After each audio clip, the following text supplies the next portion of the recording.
Welcome back mga kaaldab. Ito na naman po ang inyong lingkod, si Mr. Destiny at magbibigay po tayo ng pinakamainit na update po ngayon sa social media.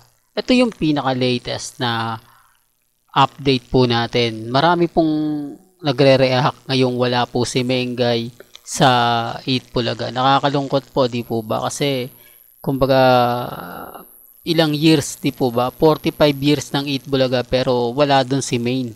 No, ang daming nagre-react sa akin yan dati. Ako, hindi aalis si Main kasi kumbaga birthday ng 8 Bulaga eh. Tapos sinasabi niya na magbabakasyon siya. Tapos sinasabi niya na mawawala siya sa 8 Bulaga. Anong kaya ngayon ang sasabihin nila? Sino kaya ngayon nagsasabi ng fake news at nagsasabi ng totoo? Di po ba? Yan ang hirap po sa mga taong walang alam. Yan po yung hirap sa mga taong hindi po naiintindihan yung mga pinopost ni Main. Di po ba? Maaga pa po sinabi ko na yan. Ano nangyari sa akin? Nabasa ko ng gusto Di po ba? Marami nagsasabi, nako fake news yan. Ba't naman aalis si Mengay sa 8 Bulaga? Ba't naman siya magbabakasyon? Po ba? Tapos ngayon sinasabi nila nagbabakasyon nga po raw sa Athens, Greece. Di po ba? Pero okay lang yan kasi masaya naman po si Mr. Destiny dahil kahit pa paano mga kaaldab kumbaga yung totoo yung mga in-update natin na magbabakasyon po si Main. Hindi lang nila alam kung saan. Sabi ko nga po sa Canada. Ang dami nag-react pero hindi ko na pinipilit kasi alam naman po natin na doon naman po talaga magbabakasyon yan kasama nga po sila Playmate at ang pamilya Polkerson.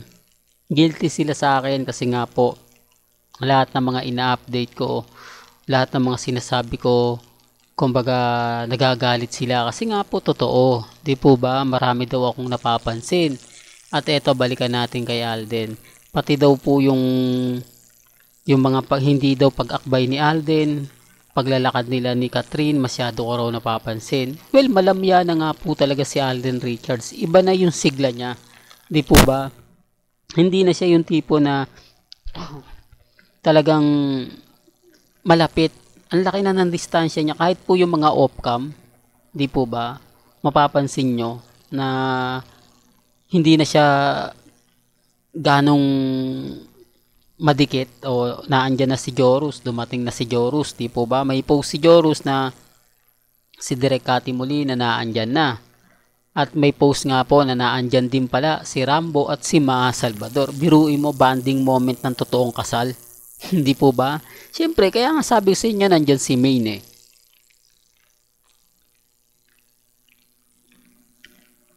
Kasi nandyan si Maha.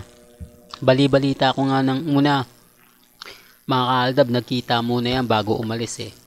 Pero, sa atin na lang talaga yon. Hindi ko naman po pwedeng i-update yun kasi wala tayong ebidensya, walang resibo, di po ba? Alam nyo naman sila, naghahanap sila ng resibo. Pero kapag sila, hindi sila nagbibigay ng resibo, okay lang. Nakaalis nga po si Mengay papuntang Greece. Kasama si Congressman Arjo, wala pong tanong-tanong kung anong oras umalis. Wala mga post na kumbaga sa airport, di po ba? Ako okay lang kasi sa Canada po yung punta ni Main. Kung makikitaan nga po siya, nakasama niya yung mga hindi kilala, syempre mapapaisip yung iba. Di po ba? Kasi nauna na nga po sila Daddy Bay. Di po ba?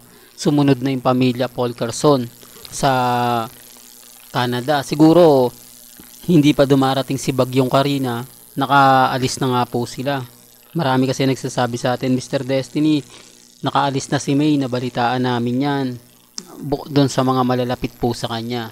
May mga point kasi mga kaaldab na mas marami po talagang alam ang mga mamis, mga titas, mga senior kesa po sa akin. Ako lang po yung binibigyan nila ng update. Ako lang po yung binibigyan nila ng ganap. Kaya syempre hindi naman po pwedeng tanungin nila. Madalas yung pamilya Mendoza, di po ba? Nakakairita naman yun.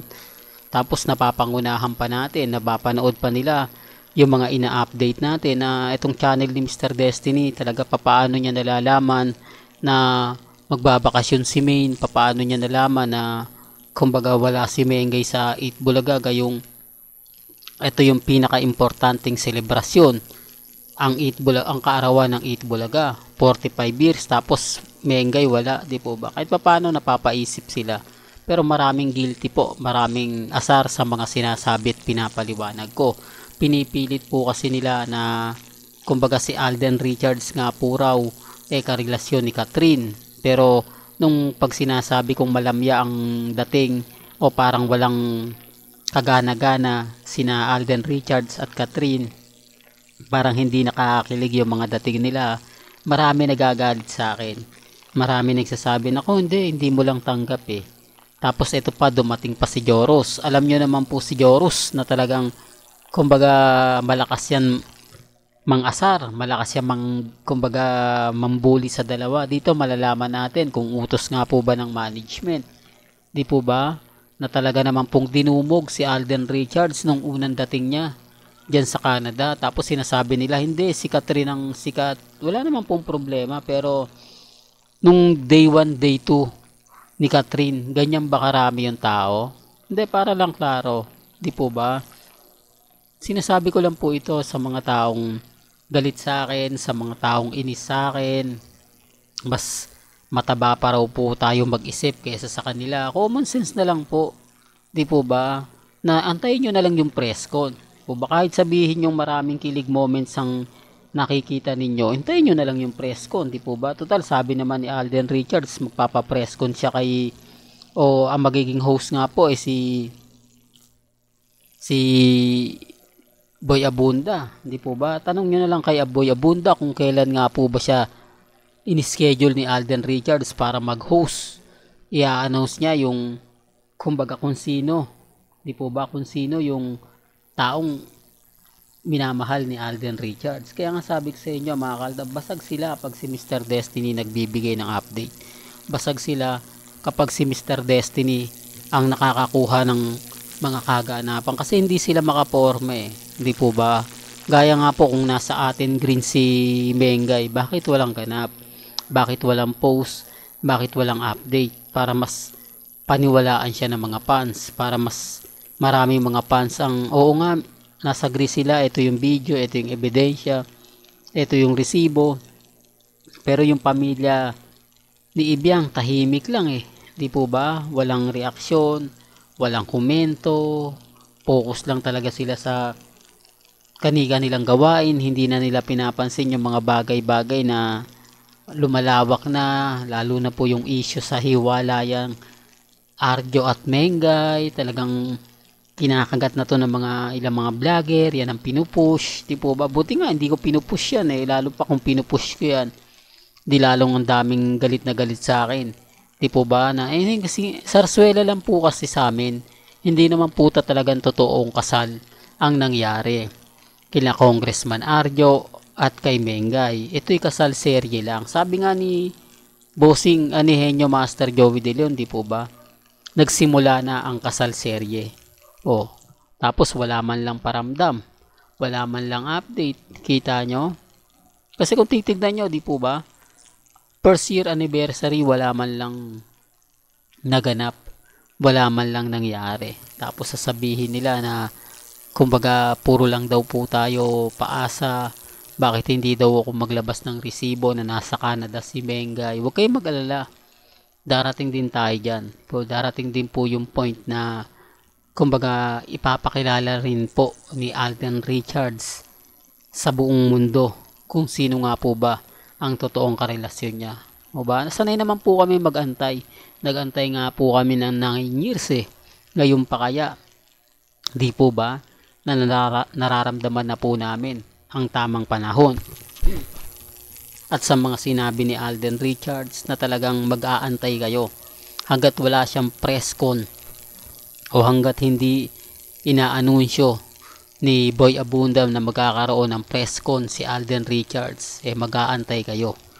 Ang tanong, hanggang kailan nyo kaya mag-antay? Ang Aldab Nation, kaya po namin mag-antay, di po ba? Umabot nga po tayo ng 9 years kakaantay, ngayon pa kaya? Di po ba?